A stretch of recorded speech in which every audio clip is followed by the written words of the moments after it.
할렐루야, 성도 여러분 반갑습니다.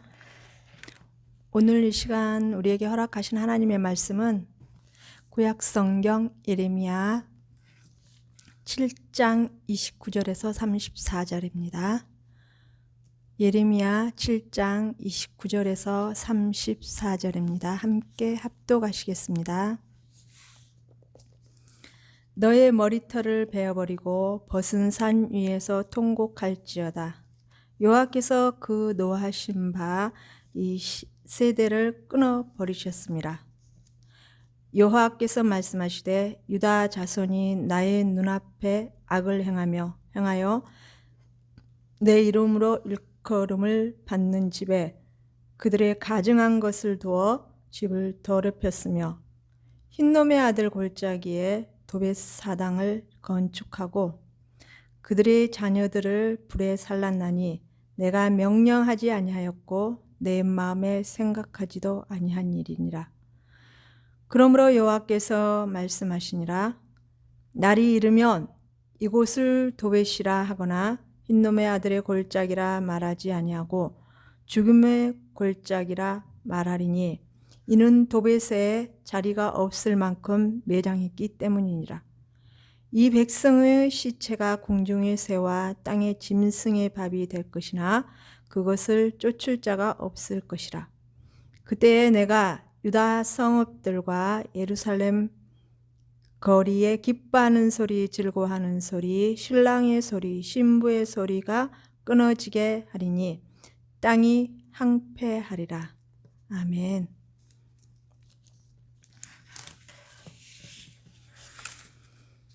전주의 말씀은 유다 백성에 의해 저질러지고 있는 이 가증스러운 우상 숭배를 이제 강하게 지적하셨죠. 이 제상들은 백성들에게 이제 더 이상 회개의 가능성을 찾을 수 없을 정도로 지속되는 우상 숭배에 대한 처방책은 오직 주종 관계 즉 언약 관계에 있어서 이 저주의 조항을 적용시키는 것뿐이라고, 그것뿐이 이들을 돌이킬 수 있는 방법, 하나의 매를 들 수밖에 없는 방법이었습니다. 오늘 본문을 요약하자면요, 성전 안에서까지 가증한 우상을 들여와 우상 숭배하며 하나님을 배교하는 백성들에게 도저히 분을 참으실 수 없는 모습을 볼 수가 있습니다.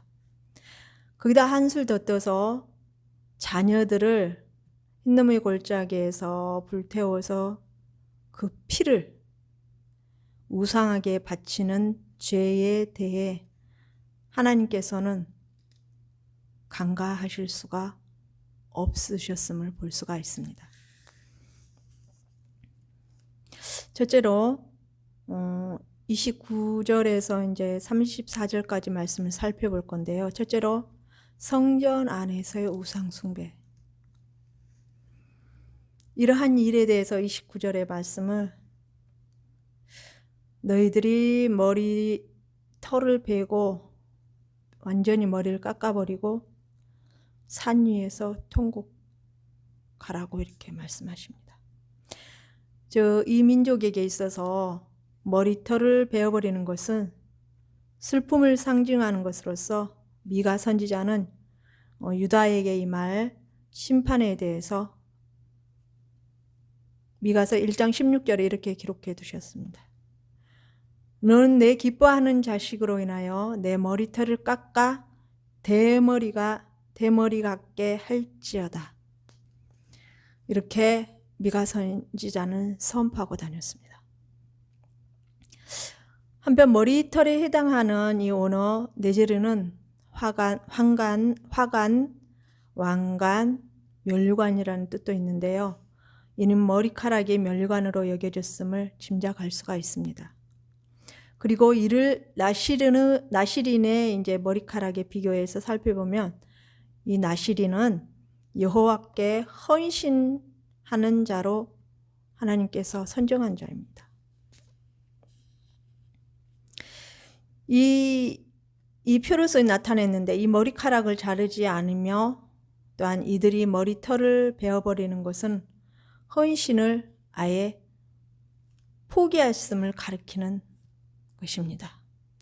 따라서 이것은 그 당시 유다 사람들이 하나님께 헌신하는 것을 포기했다는 것을 상징적으로 보여주는 것이었습니다. 즉 하나님과 백성들의 그 주종 관계에 있어서 하나님은 주인이시고 종으로 부름받은 하나님의 백성들이 하나님 앞에 헌신하면서 아버지의 뜻대로 순종하고 나가야 되는데 이들은 그 앞절에 쭉 살펴봤듯이 하나님의 말씀을 순종하지 않고 오히려 등을 돌리면서 욕으로 여겼다라고 기록하고 있으셨죠. 30절에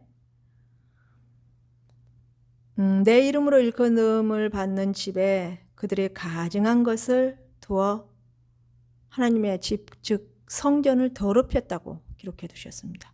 여기에 대해서 이 가증한 것에 대한 단어는요, 원어는 슈크주로서 구약에서 한 28번 정도 걸쳐 쓰여 있습니다. 대부분의 이 말씀은 제사나 예배에 관련하여서 하나님을 모욕하고 더럽히는 모든 것을 지칭하였습니다. 그런데 유다인들은 여호와의 이름으로 일컫는 바 되는 하나님이 거하시는 그 성전에 우상을, 그 더러운 것들을 두었던 바, 이 같은 행위는 여호와를 아주 모독해버리는 그 최고의 행위였다고 하는 것입니다. 두 번째, 자녀들의 생명까지 우상에게 바치는 이 범죄를 죄하는 이들의 행위를 볼 수가 있습니다. 하나님께서 말씀하십니다. 31절에 흰놈의 아들 골짜기에 도벳 사당을 건축하고, 즉 그들의 자녀를 불에 살랐나니, 여기에 있어서 하나님께서는 이 일에 있어서 자녀들을 불에 살려고 하는 이런 일에 있어서 하나님께서 명령하지도 아니하였고 하나님의 마음에 감히 생각하지도 아니한 일이라고 이렇게 기록해 두셨습니다. 성전의 악행 외에 또 다른 이 더러운 행위들이 강하게 지적되고 있음을 살펴봐야 될 것입니다. 흰놈의 아들 골짜기란 곳은 예루살렘 남쪽에 위치해 있었는데요. 그들은 거기에 도벳이라는 이 사당을 건축했습니다. 이 도벳이란 이름은 태우는 곳을 의미하는 아람어에서 유래된 것입니다. 즉 인신제사를 드리는 그러한 것이라는 것이죠. 이곳에서는 사람을 제물로 바쳐 태워 죽이는 바가 있었는데요. 즉 아하스와 므낫세 통치 기간에 그런 일이 있었다고 기록되어 있습니다. 열왕기하 16장 3절에서 4절 한번 제가 읽어드리겠습니다. 이스라엘의 여러 왕의 길로 행하며 또 여호와께서 이스라엘 자손 앞에서 쫓아내신 이방 사람의 가증한 일을 따라 자기 아들을 불 가운데로 지나가게 하며 또 산당들과 작은 산 위와 모든 푸른 나무 아래에서 제사를 드리며 분향하였더라. 또한 열왕기하 17장 30절에서 32절에는요.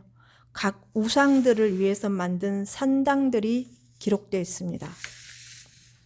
그 내용 중에 31절 중하반절에는 이렇게 기록되어 있습니다. 스발와임 사람들은 그 자녀를 불살라 그들의 신 아드람멜렉과 아남멜렉에게 드렸으며, 이처럼 인간을 제물로 바쳐 태우는 끔찍한 간행을 몰렉 신에게 대한 이 제사의 관련이 있는 절차였습니다. 하나님께서는 이 가증한 풍속을 따르지 말라 하시면서 레위기 18장 21절에 이렇게 기록해 두셨습니다. 너는 결단코 자녀를 몰렉에게 주어 불로 통과하게 함으로 내 하나님의 이름을 욕되게 하지 말라. 나는 여호와이니라 이렇게 기록해 두셨습니다. 또한 반드시 죽여야 할 죄에 대해서 이렇게 기록해 두셨습니다. 예레미야 20장 2절에서 5절입니다. 너는 이스라엘 자손에게 또 이르라. 그가 이스라엘 자손이든지 이스라엘에 거류하는 거류민이든지 그의 자식을 몰렉에게 주면 반드시 죽이되 그 지방 사람이 돌로 칠 것이요 나도 그 사람에게 진노하여 그를 그의 백성 중에서 끊으리니 이는 그가 그의 자식을 몰렉에게 주어서 내 성소를 더럽히고 내 성호를 욕되게 하였음이라. 그가 그의 자식을 몰렉에게 주는 것을 그 지방 사람이 못 본 채 하고 그를 죽이지 아니하면 내가 그 사람과 그의 권속에게 진노하여 그와 그를 본받아 몰렉을 음란하게 섬기는 모든 사람을 그들의 백성 중에서 끊으리라. 또한 열왕기하 12장 23장 1에서 23절 내용에 요시야 왕이 이방신에게 예배하는 것을 없애면서 특별히 10절에 이렇게 기록해 두었습니다. 왕이 또 흰놈의 아들 골짜기에 도벳을 더럽게 하여 어떤 사람도 몰렉에게 드리게 하여 자기의 자녀를 불러 지나가지 못하게 하고, 하나님께서는 이렇듯 여러 곳에 백성들을 향하여 몰렉 우상에게 행해지는 이 가증한 행위에 대해서 즉 이 영적인 음란을 따라가지 말라고 기록해 두셨습니다. 그 우상 숭배의 죄가 얼마나 큰 죄인지에 대해서 드러나는 내용들이라고 볼 수가 있습니다. 어떻게 자기 자식의 생명을 그 핏값을 우상에게 바치는 이 일이 참신이 행하는 일이라고 이 일들을 행할 수가 있을까요? 즉 그것은 거짓의 아비인 사단 즉 마귀에게 그들의 생각을 내어주고 빼앗김으로 말미암아 하나님의 뜻을 거슬리고, 하나님께서는 생명을 얼마나 소중하게 여기십니까? 하나님께서는 우리의 생명을 정말 소중하게 여기시고 우리를 너무너무 사랑하시는 분이십니다. 그래서 즉 예수 그리스도 즉 하나님의 아들인 분까지 이 땅에 보내셔서 우리의 죄의 문제를 해결해 주시는, 생명을 내어놓기까지 우리를 사랑하시는 분이십니다. 그런데 어떻게 자기 자식들을, 우리의 자식들을 불로 태워서 그 핏값을 바치라고 하겠습니까? 말씀에 있잖아요. 나는 그것들을 생각지도 아니하였고 내 마음에 감히 그것들을 생각하지도 않았다고. 그랬는데 이들은 우상 숭배를 하면서 하나님 앞에 하나님 아닌 다른 성신을 섬기고 나가면서 이 배교의 행위를 하면서 이러한 끔찍한 일들을 저지르는 죄들을 범하고 있습니다. 이러한 일들을 저지르는 이들에게 하나님께서 다시 또 말씀하십니다. 32절에 날이 이르면 이곳을 도벳이라 하거나 흰놈의 골짜기의 아들의 골짜기라 말하지 아니하고 살육의 골짜기라 칭하리니, 이는 반역된 무리들이 모조리 살육당해 이곳에 버려질 것임을 애언한 것으로서 그들의 시체를 모두 매장할 수, 얼마나 많은 그 시체들을 매장할 수 없기 때문에 그곳에서 시체들을 태워버리거나 또는 썩은 고기를 먹는 짐승의 밥이 되도록 하기 이함이었을 것이라고 예측하고 있습니다. 예레미야 19장 6절에서 15절에서는요, 이 말씀이 반복되고 있으며 그 의미를 더욱 상세하게 설명하고 있습니다.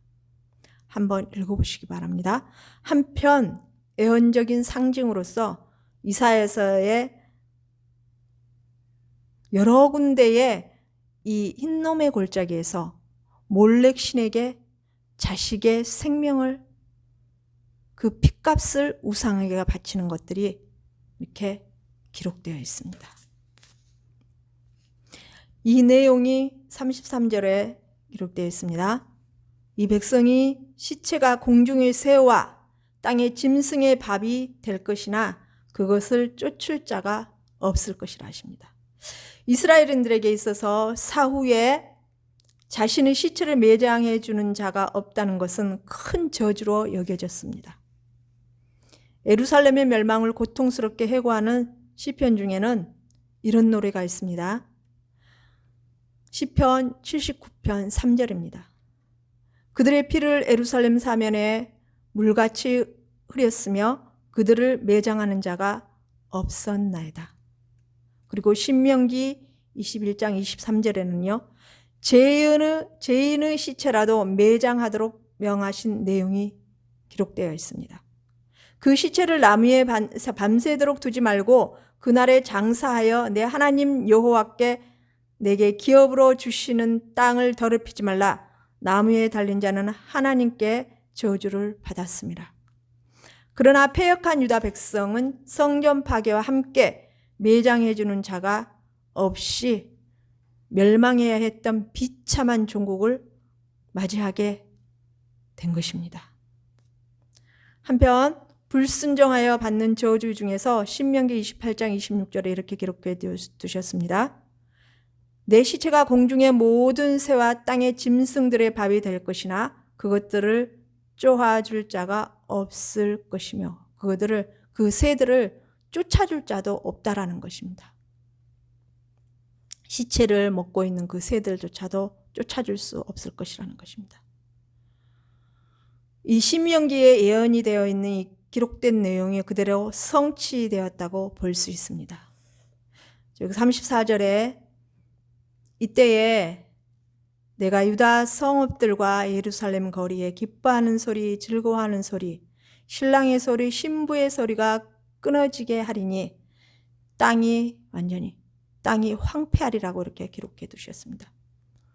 기록된 이 내용은 살아있는 사람들이 모여 사는 사이에는 당연히 슬픈 일이 있으면 울음소리가 곡소리가 나고요.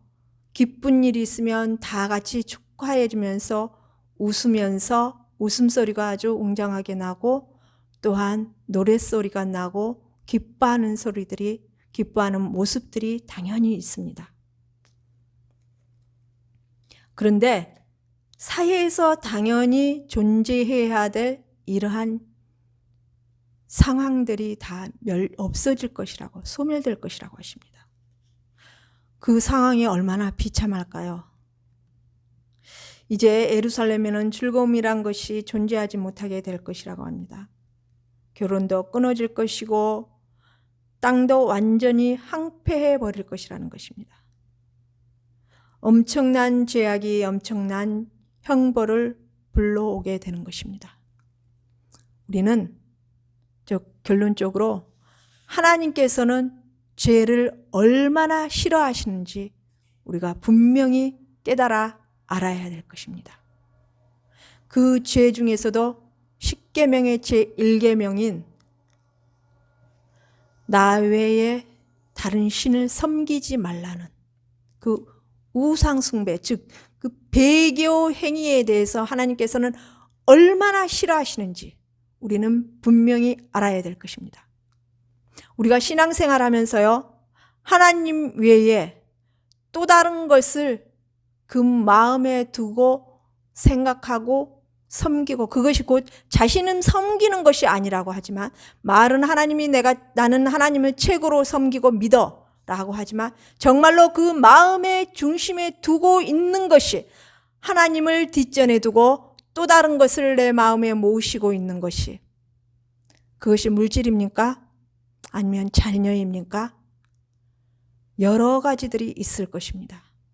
이러한 문제에 대해서 하나님께서 우리를 향하여 주시는 이 말씀, 구약시대의 유다 백성들이 하나님 앞에 저질렀던, 즉 하나님만을 섬기고 하나님 앞에만 예배 드려야 될 곳, 즉 성전에서까지 배교 행위를 하고 우상, 가증스럽고 더러운 우상에게 그들은 하나님 앞에 예배를 드린다고 하나 그 예배가 즉 우상에게 드려질 수밖에 없는 그러한 지경까지 갔는데 이들은 즉 마음이 갈라진 것이죠.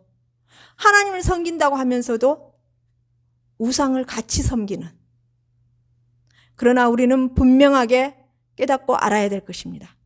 우린 눈에 보이지는 않지만 분명히 살아계셔서 우리의 삶을 주관하시고 온 세계의 역사를 주관하시는 우리 여호와 하나님 주 예수 그리스도만이 우리의 참신이시고 우리의 모든 삶을 주관하시는 분이시라는 것을, 또한 성령께서 이 시대에 우리를 이끌어주시고 인도하신다라는 것을 분명히 알고 깨달아야 될 것입니다.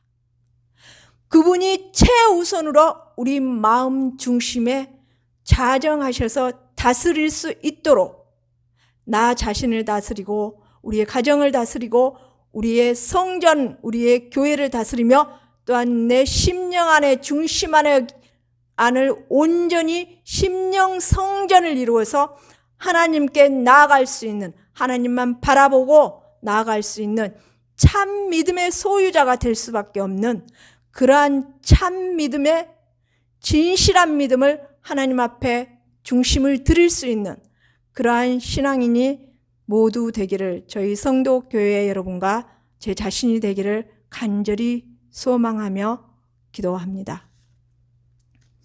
기도 올려드리겠습니다. 살아계신 하나님 아버지 감사합니다. 오늘 본문 말씀을 통하여서 이 유다 백성들이 성전 안에서 행해지는 또한 자식들의 피를 그 생명값을 우상에게 바치는 그 행위들을 보면서 하나님이 얼마나 통분하며 가슴 아파하고 이 죄의 문제에 대해서 어떻게 이들의 하는 그 행위들이 도저히 이제 회개할 기회마저 놓쳐버리는 의로운 하나님 사람이 중보 기도조차 하지 못하게 하시는 그 정도의 이 죄의 극에 따르는 집요하게 주님을 배교하고 우상 숭배의 길을 치닫고 있는 이들의 모습을 보면서 지금 현재 우리의 신앙의 모습은 어떠하는지, 내가 하나님 앞에 어떻게 서 있는지, 어떠한 자세로 어떠한 마음가짐으로 하나님 앞에 서 있는지 분명하게 말씀을 통해서 우리가 깨닫고 알 수 있도록, 그리하여서 하나님께서 알려주신 대로 아버지 저희들을 호교 하나님 아버지, 하나님 외에 또 다른 것이 내 마음 중심에 자리 잡고 하나님을 소홀히 하게 하고 하나님보다 더 좋아하는 것이 있다면 아버지 저희들의 죄를 용서하시고 내 죄를 용서하시사 하나님만 바라보고 하나님만 의지하며 온 우주의 주인이시고 온 우주의 역사를 주관하시는 살아계셔서 하나님 아버지 우리를 눈동자같이 지켜 보호하시는 우리 하나님 아버지를 의지하고 바라보는 살아계신 하나님만을 온전히 믿음으로 바라보고 승리할 수 있는, 끝까지 천국을 거머쥘 수 있는 저희들이 될 수 있도록 성령 하나님 저희들을 도우시고 인도하시고 함께하여 주시기를 원합니다. 한 주 동안 하나님 또한 기도와 말씀으로 하나님 앞에 경건하게 나갈 수 있도록, 겸허하게 나갈 수 있도록 우리를 늘 은혜의 자리로 이끌어 주시고 인도하시고 함께하여 주실 줄 믿고 거룩하신 주 예수 그리스도 이름 받들며 감사하며 기도 올리옵나이다. 아멘.